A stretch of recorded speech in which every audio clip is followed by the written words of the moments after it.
I'll be praying for you. You're in my prayers. Why do Christians say things like this to each other? And how can we find comfort and encouragement in our Christian life from the prayers of others? This is what we're talking about today on Kairos.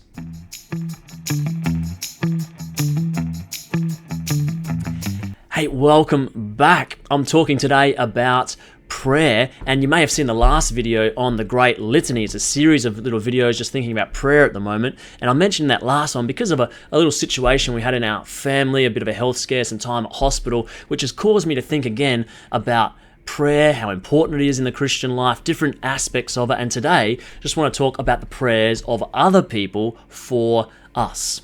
By the way, if you're a regular watcher, this may be the last video that I do from this space. This is my office at the church where I'm a pastor at the moment, but I'm actually moving on.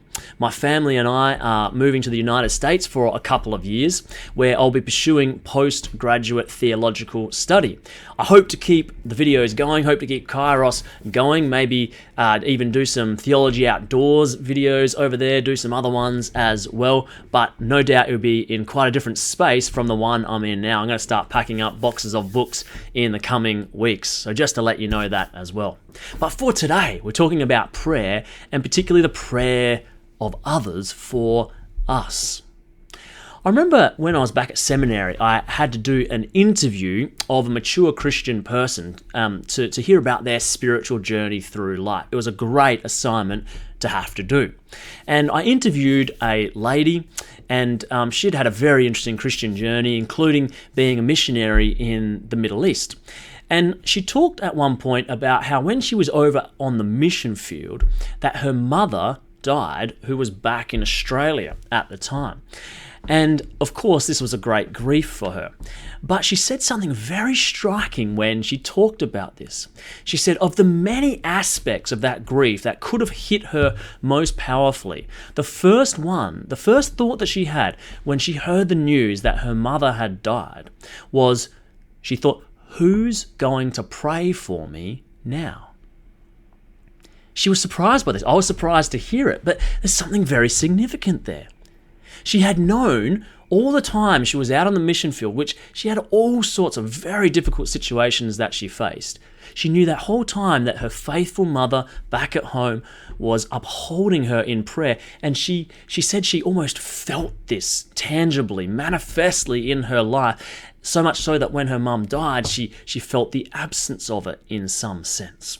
It was a story that I'll never forget, and it probably got me thinking about these dynamics of other people praying for us many years ago, and it comes back to me from time to time. It's worth noting too that in the New Testament, the Apostle Paul speaks like this. So Christians aren't just sort of making this stuff up on their own when they let each other know that they're praying for each other, but they're really following the example of the apostles in the New Testament. An example which we are encouraged to imitate in various places. Here's one example where at the start of his letter to the Ephesian Christians, the Apostle Paul lets them know that he's praying for them. He says, I have heard of your faith in the Lord Jesus and your love towards all the saints.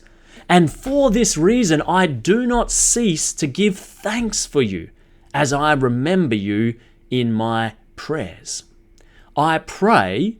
And then he goes on and on and on to talk about the things that he's praying for these people. It's just a very interesting genre in the New Testament, because the Apostle Paul could have just said, here's all these things I want to tell you. I want you to know these are all true things, revelations from God.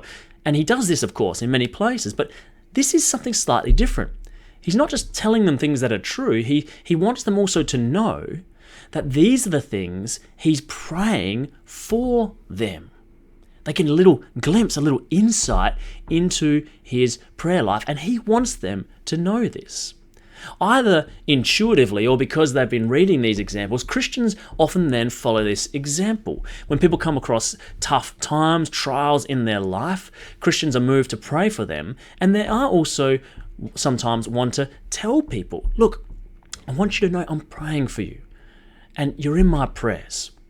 And one of the reasons this can be a great comfort to those who are going through tough times is that sometimes when we face trials in life, we just don't feel like we can pray that easily for ourselves or for those close to us.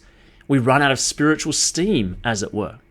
And Christians then not only have the struggle of not being able to pray as they'd like, but then sometimes they feel guilty because of that. They think, I can't believe how spiritually weak I am in this situation. I can't even find the words, can't even find the strength to pray. Well, in those times, we have this great gift of the church, this great gift of the community of God around us, who, as it were, picks up the slack, who steps into the breach, who prays for us.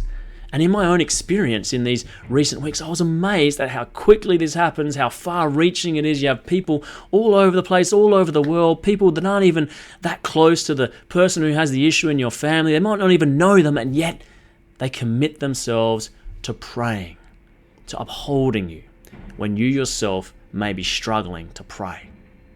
Now, like all good things, this can be misused, this can be abused. And it can be a way, and this is worth being cautious about, it can be a way of sort of spiritually big-noting yourself. It can be a way of even trying to maybe get out of practical things that you could do for the person to help by saying, well, I'm praying for you, and you think I don't have to do anything else. That's not how it should be, of course, but it can be like that. It's worth paying attention to these things in one's own conscience, just to check that you're not going down that track.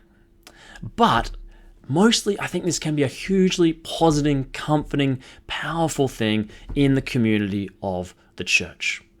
To receive the prayers on your behalf to God of others. Paul says, I'm praying for you. And we can pray for each other and let each other know as well. This is Kairos, maybe the last video in this office space. God bless you, and I'll see you next time.